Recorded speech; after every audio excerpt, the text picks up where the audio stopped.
I'm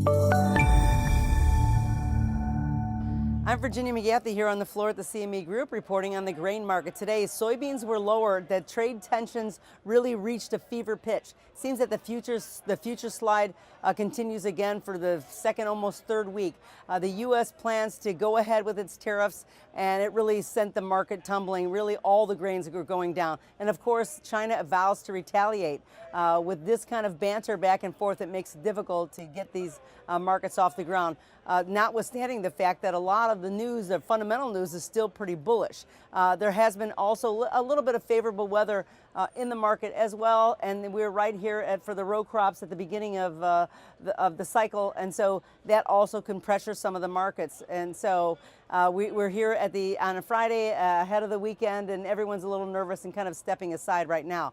Corn was higher, though, interestingly enough. The USDA lowered the estimate for the world ending stocks, and experts suggest that the tariff troubles are already in the pricing model. And so the futures really tested the new low today and really rebounded and started to rally. And so the market, while it's only up a few cents, I think that it shows that it's really got some strength here to withstand all the saber rattling in the White House. Wheat actually pulled back a lot. It dropped down, was down almost 14 cents to 4.87, well below that $5 benchmark number. And it really ignited some buying, and some big bargain hunters came in and really just turned the market all the way back up, and we rallied. We had some big volatility there today.